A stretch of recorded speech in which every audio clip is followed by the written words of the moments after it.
Titan Financial Bank was built on power, control, and ego, where the rich were served first and the rest were made to wait. But today, they made the wrong man wait. For 2 hours he sat silently, unnoticed, dismissed as a nobody. By the time they realized who he really was, it was too late. Because the man they ignored wasn't just a client, he was their new CEO, and he was about to change everything. Before we deep dive into this interesting story, subscribe to our channel and tell us where you're watching from. Share in the comments below. The glass doors of Titan Financial Bank slid open with a soft hiss as a man stepped inside. He wasn't the kind to draw immediate attention. His suit was understated, tailored to fit but lacking any flashy brand labels. His shoes, polished but not extravagant, clicked lightly against the marble floors. The man moved with quiet confidence, his gaze sweeping across the expansive banking hall, noting every detail with an almost imperceptible sharpness. Behind the long counter, rows of tellers attended to a mix of impatient customers and polite clients. The rhythmic tapping of keyboards, the faint hum of distant conversations, and the occasional mechanical beep of the bank's security doors blended into an ambient soundscape of controlled chaos. At the reception desk, a young woman with professionally rehearsed politeness looked up as the man approached. "Welcome to Titan Financial. How may I assist you today?" she asked, her fingers still hovering over her keyboard. The man offered a measured smile. "I'd like to meet with the branch manager, Mr. Calloway." She blinked, momentarily caught off guard. People didn't just ask to meet the branch manager, not without an appointment. Her smile remained, but it tightened just slightly. "Do you have a scheduled meeting with him?" she inquired, reaching for her system to check. The man shook his head. "No, but it's important." She hesitated. "May I have your name?" He exhaled lightly, as if considering whether it mattered. Then he replied, "James. Just James. No last name, no business title, no explanation." The receptionist glanced at the opaque glass office in the far corner where Mr. Calloway was seated. The manager had a reputation, a man who prided himself on control, dismissing people at will, often indulging his own sense of self-importance. She knew how this would play out. "Mr. Calloway is very busy today," she said, choosing her words carefully. "But if you'd like, you can take a seat. I'll see if he's available." James nodded. He neither argued nor insisted, just turned and walked towards the seating area near the main floor. His expression gave nothing away. Inside his corner office, Mr. Calloway barely glanced up from his screen when the receptionist informed him about the man waiting outside. He leaned back in his leather chair, unimpressed. "No appointment?" he repeated, almost amused. "Who does he think he is?" "He didn't say much, just that it was important," she replied, shifting uncomfortably. Calloway smirked. "Important?" Everyone thought their business was important. "Let him wait," he said dismissively, already turning his focus back to the reports on his screen. And so, James waited. Minutes stretched into an hour. The bank's operations continued as usual. Clients came and went, staff whispered, phones rang. But James remained seated, silent, watchful. 2 hours passed. James's posture never changed. His expression never flickered with impatience. He simply sat there, waiting, observing, taking note of everything. But the real mistake had already been made. And soon, Mr. Calloway was going to find out just how big of a mistake it was. The atmosphere inside Titan Financial Bank buzzed with the controlled chaos of a weekday afternoon. Customers filtered in and out, some in a hurry, others taking their time. But amidst the constant movement, one man remained unchanged. James sat exactly where he had been instructed to wait, his posture composed, his expression unreadable. He neither checked his watch nor displayed any sign of frustration. But while James remained still, everything around him shifted. Behind the counter, bank tellers sneaked occasional glances in his direction. At first, it was mere curiosity, just another walk-in customer waiting for an audience with their ever-busy manager. But as the minutes stretched into an hour, then 2, their interest turned into something else entirely. A few exchanged knowing smirks, their eyes gleaming with amusement. They had seen this before. It wasn't uncommon for Mr. Calloway to make people wait. The man thrived on control, power was his game, and delaying meetings was one of his favorite tactics. To him, it wasn't about being busy. It was about making people feel small. From inside his glass-walled office, Calloway glanced up, his sharp blue eyes landing on the still-seated figure of James. A slow smirk curled at the corner of his lips. Let him wait. Let him squirm. This wasn't just about inconvenience. It was about establishing a hierarchy, a pecking order. Calloway had worked his way up from a mid-level banker to the branch manager of one of the most prestigious financial institutions in the city. He had made powerful connections, rubbed shoulders with influential figures, and controlled millions in assets. And yet, this man, this nobody, had walked in expecting to meet him? Just like that? Calloway leaned back in his chair, rolling his shoulders. The receptionist had informed him that the man had given only one name, James, and no further details. No title, no company name, no reason for urgency. That alone was enough for Calloway to dismiss him. Men like him came in all the time. Small business owners, hopeful investors, desperate loan applicants, each believing their case was special, each assuming they deserved a meeting. But here, inside these walls, Calloway decided who was important. Out on the floor, James continued to observe. Every movement, every conversation, every reaction.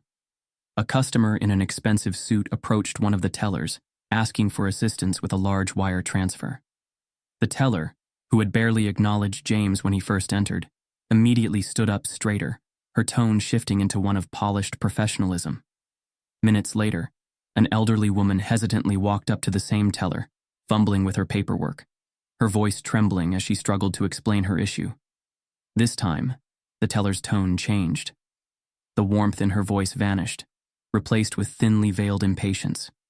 The woman was given short, clipped responses, no effort made to assist beyond the bare minimum. James's gaze didn't waver, but he had already noted the difference. This bank functioned on a hierarchy, one dictated not by need, but by perceived worth.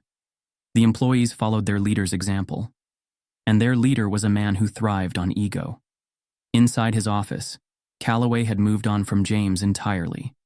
He was now engaged in one of his favorite pastimes, boasting.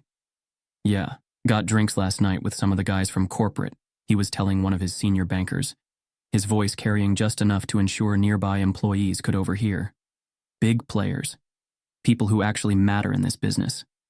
The other banker nodded eagerly, hanging on to every word. Calloway thrived on these moments when he could remind his subordinates just how connected he was.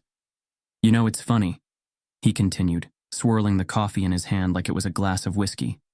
"People think walking in here means they get a seat at the table, like access is free." He scoffed, shaking his head. "If you don't have the right name, the right network, you're nobody." His words were deliberate, as though they were meant for an unseen audience. And in a way they were. He knew that beyond the glass walls of his office, his employees were listening, absorbing. But what Calloway didn't know was that the wrong person was also listening. James, still seated in the same waiting area, had heard everything. And while his posture remained composed, there was a subtle shift, a glint in his eyes, just for a fraction of a second. The balance of power had already begun to shift. The manager thought he was winning, but in reality, he was simply playing into the hands of a man who never lost. And soon, he would realize his mistake. The rhythmic ticking of the bank's wall clock was the only indication of time moving forward. Hours had passed since James first walked through the doors, yet his position remained unchanged. He sat with the same calm expression, the same quiet patience, as if the concept of waiting held no consequence for him. The bank, however, continued its usual rhythm. Customers arrived, transactions were processed, employees whispered, and somewhere in the background Mr. Calloway thrived on his own self-importance. At some point, the receptionist passed by James, offering an apologetic look. She didn't have to say anything. The message was clear. He wasn't getting that meeting anytime soon. Another half-hour dragged by before James finally stood. His movements were slow, deliberate, as if he were giving the moment space to breathe before making his next move. Without hesitation, He walked back to the receptionist's desk. "Would you mind checking with Mr. Calloway again?" His voice was even, polite, completely devoid of irritation. "I believe I've waited long enough." The receptionist hesitated. It wasn't that she didn't want to help. There was something about this man, something composed yet undeniably firm, that made her feel like he wasn't someone to brush off. But she also knew Calloway's temperament. With a quiet sigh, she picked up the phone, dialing the extension. Inside his glass-walled office, Calloway was halfway through yet another exaggerated story when the call interrupted him. Annoyed, he snatched the receiver. "What?" The receptionist's voice came through, cautious yet clear. "Sir, the gentleman from earlier is still waiting. He's asking again if you'd be able to meet with him." Calloway's eyebrows shot up. Still waiting. That was new. Usually people got the hint after an hour or two. They left, tail tucked between their legs, realizing they weren't important enough to demand his time. But this one had waited. For hours. A slow smirk stretched across his face. Ridiculous. He stood, pushing open the door to his office and stepping into the main floor. His eyes landed on James, still standing by the receptionist's desk. And then, in a voice loud enough for everyone to hear, Calloway scoffed. "You're still here?" He let out a dry chuckle, shaking his head. My God, some people just don't get it. A few employees turned to watch. A couple of customers glanced over, sensing the sudden shift in atmosphere. James didn't react. He simply met Calloway's gaze, unwavering. But the manager wasn't done. "I mean, really," Calloway continued, his tone dripping with mockery. "What exactly do you think is going to happen here? That if you sit around long enough, I'll magically decide you're worth my time?" He gave a short, cold laugh. "That's not how the world works, buddy." A few of the tellers grinned, some exchanging amused glances. The security guard near the entrance chuckled under his breath.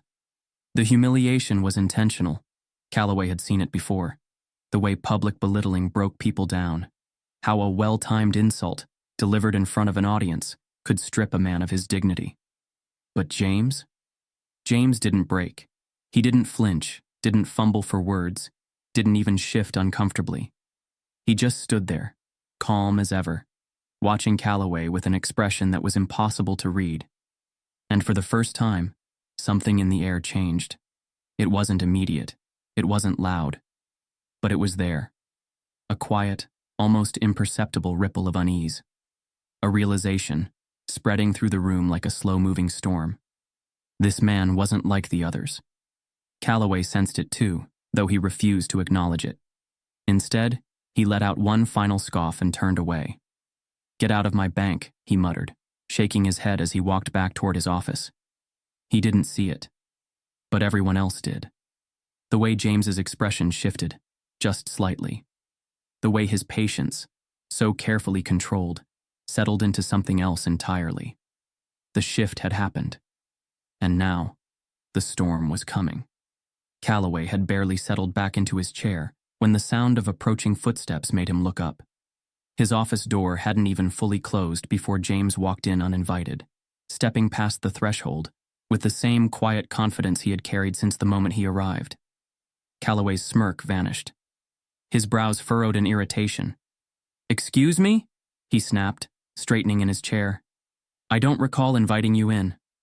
James shut the door behind him, not forcefully, not aggressively, but with purpose.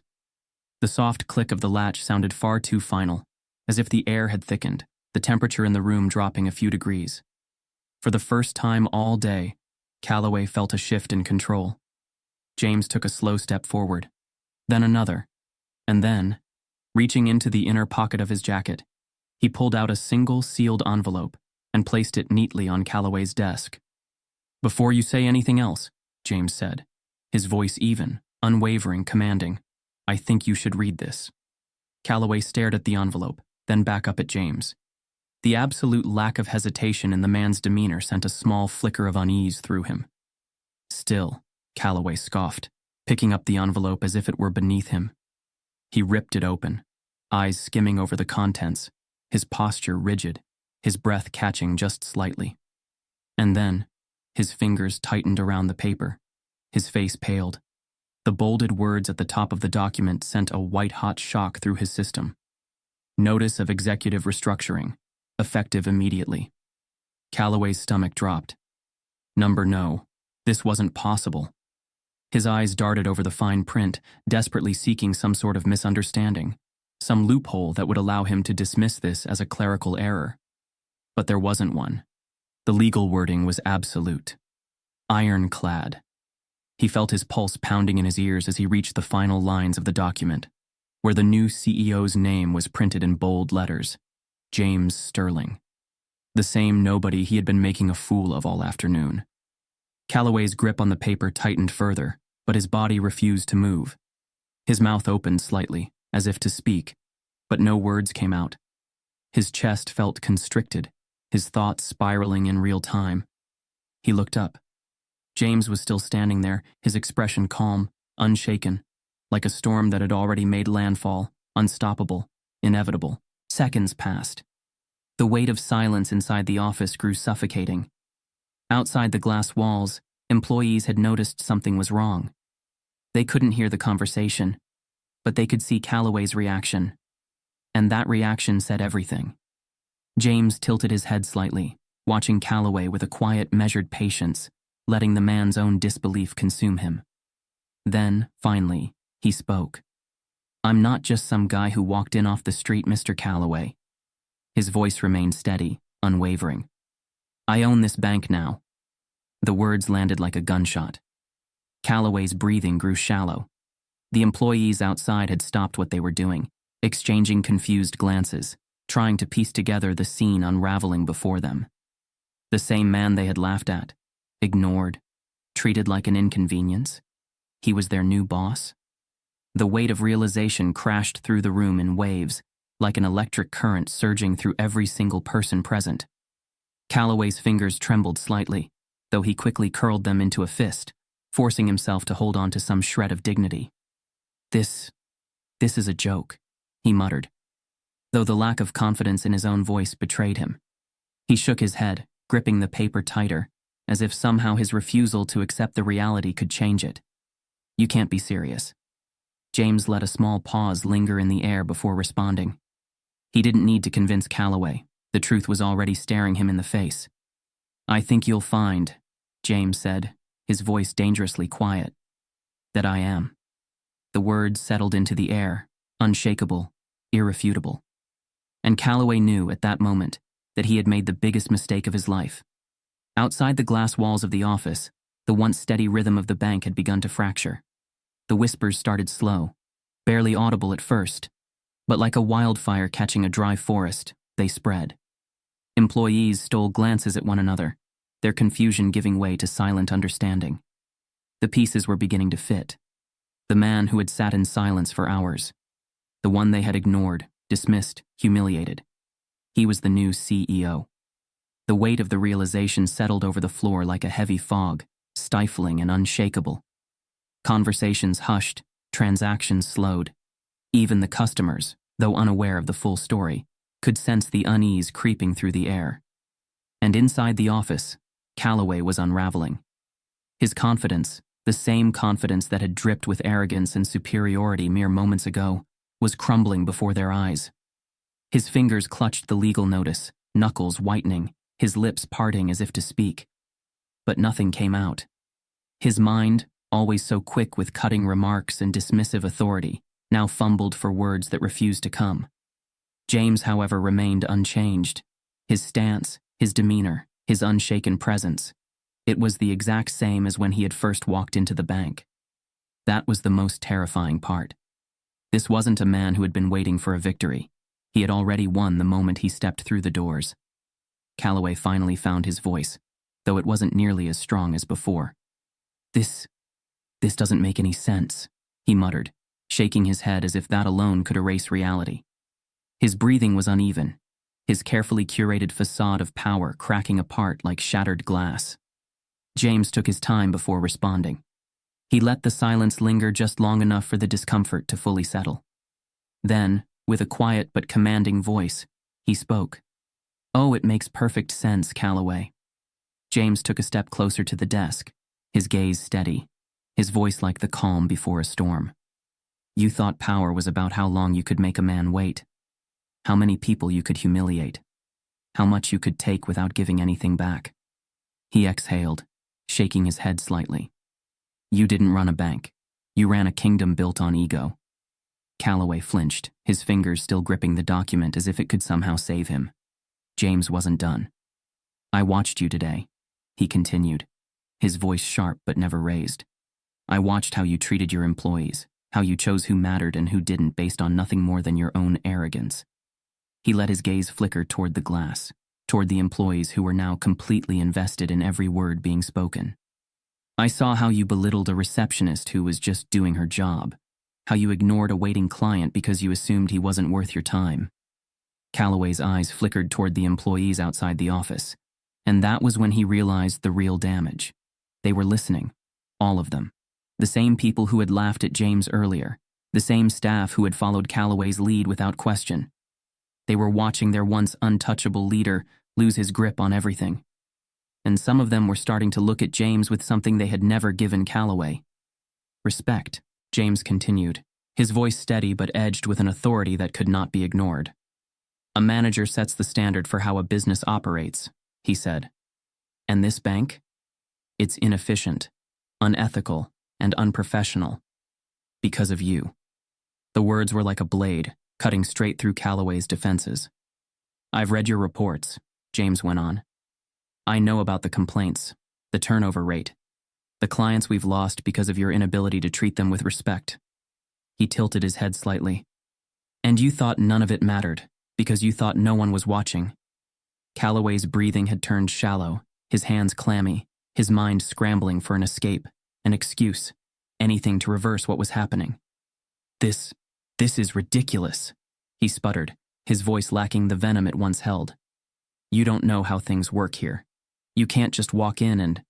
James cut him off with a simple, lethal statement. I don't need to know how things used to work, he said, his tone final. Because starting today, they work my way. And just like that, the last ounce of Calloway's control collapsed. The weight of the room pressed down on him, suffocating, inescapable. The employees who had once feared him now watched him with pity, or worse, indifference. James had done what Calloway had never been able to do. He had earned their loyalty, without demanding it. And now, Calloway stood alone, exposed and completely powerless. Calloway could feel it, the walls closing in, the weight of his own downfall pressing down on him like an iron grip around his throat. He had always been in control, always the man people feared, respected, obeyed without question. But now, standing in his own office, stripped of authority, he was nothing more than a relic of a past that had just been erased. His fingers trembled slightly as he set the document down on his desk, trying to mask the unease creeping into his bones. His mouth opened, but no sharp remark came this time, no cruel dismissal or scoff to wave away reality. Instead, his voice came out strained, uncertain. This is a misunderstanding, he muttered, forcing a chuckle that held no real amusement. James, I don't know what you think you saw, but you're taking things out of context. James didn't move. He didn't even blink. I saw everything I needed to see, he said, his tone colder than before. Calloway swallowed hard. He could feel the eyes outside the glass, the way his own employees were watching, some with curiosity, others with discomfort, but none with the fear they once had for him. He needed to fix this. This is business, Calloway continued, his voice growing more desperate. You don't get to the top by playing nice with everyone. You have to be firm, demand results. He gestured vaguely toward the staff outside. If you go easy on them, they'll walk all over you. James let out a slow breath, shaking his head slightly. The excuses, the justifications, the complete inability to see the truth staring him in the face. You think this is about being firm? James asked, his voice carrying through the room with quiet finality. You didn't run this bank with strength, Calloway. You ran it with ego. Calloway opened his mouth to argue, but James didn't give him the chance. You belittled your employees to make yourself feel important, James continued. You mistreated customers based on how valuable you decided they were. You encouraged a culture of fear and arrogance instead of professionalism and respect. He took a step forward, and Calloway, for the first time, leaned back slightly. You convinced yourself that power is something you take, James said, his voice lowering just slightly. But real power? It's earned. And today, you just lost every ounce of it. The tension in the office was suffocating now. Every employee outside had stopped working. They weren't even pretending to be busy anymore. The shift in authority had already happened, even if Calloway refused to accept it. Calloway knew it too. He could see it in the way his employees avoided his gaze. The ones who had once followed his every order without hesitation were now distancing themselves, some even exchanging uneasy glances. He had never been truly respected, only feared. And now that fear was gone. One of the assistant managers, a man who had worked under Calloway for years, suddenly cleared his throat. When Calloway looked at him, he flinched. "Sir, He hesitated, then quickly shifted his gaze to James. "Mr. Sterling, I just want to say that we had no idea who you were earlier. If we had known, James raised a hand, cutting him off mid-excuse. His expression was unreadable. "I don't care how you treated me," he said simply. Then his eyes flickered toward Calloway. "I care about how this bank is run." Calloway let out a sharp breath, his hands clenching into fists at his sides. He was losing everything, and no one was going to save him. Calloway stiffened. "You're done here," James stated. "Effective immediately." The words hit like a death sentence. Calloway's face twisted, his skin turning a shade paler. He shook his head violently, standing up so quickly his chair scraped against the polished floor. "You can't do this," he snapped, his voice raw with desperation. "I built this branch. I brought in clients. I put in years of my life." "And in those years," James interrupted, his voice controlled, unshaken, "you built a culture of fear, inefficiency, and corruption. I read the reports. I saw the numbers. You weren't building a business, Calloway. You were running a kingdom where you were the only one who mattered." Calloway's breathing was uneven now, his chest rising and falling rapidly, his hands twitching at his sides. James exhaled. "If you want to argue, take it up with the board," he said coolly. "Oh, wait." He let a small pause linger, then delivered the final blow. "They already signed off on your termination." Silence. Pure, suffocating silence. The last bit of color drained from Calloway's face. This was it. It wasn't a negotiation. It wasn't a power struggle. It was over. And outside the office, the staff who had once followed him, once feared him, once laughed alongside him at the expense of others. They had already moved on. The power shift had been undeniable. And Calloway? He was no longer part of it. Calloway stood frozen. The walls of his world had crumbled in a matter of minutes, and no amount of power, pride, or defiance could piece them back together. His breath came in shallow bursts, his fists still clenched at his sides, as if holding on to the last remnants of his authority. James had just destroyed him. The man who had sat patiently for hours, the man Calloway had mocked, humiliated, dismissed as a nobody. He had come not as a client, not as an underling, but as the owner of everything Calloway thought he controlled. And yet, James didn't look at him with gloating satisfaction. There was no smirk of victory, no sharp-tongued insult to rub salt in the wound. Instead, James simply regarded him with a calm, measured expression, as if Calloway were nothing more than another decision to be made. "You have two options," James said, his voice even, deliberate. "You can pack your things and walk out of here today. No lawsuits, no public humiliation. Just leave with whatever dignity you have left." The words struck like a hammer. Calloway stiffened. He knew what that meant. A quiet exit. No scandal, no headlines. He would be erased from the bank's history, his name forgotten within weeks. But James wasn't finished. "Or," he continued, his tone shifting just slightly, "you stay. Under me. Under my rules." A hush fell over the room. Calloway blinked. The employees outside, who had been waiting for the final blow, suddenly exchanged uneasy glances. This wasn't the clean-cut ending they had expected. Even Calloway looked momentarily stunned. James tilted his head slightly, studying him. "You claim you built this place," he said. "That you brought in clients, kept the numbers high, held this bank together." His gaze sharpened. "So prove it."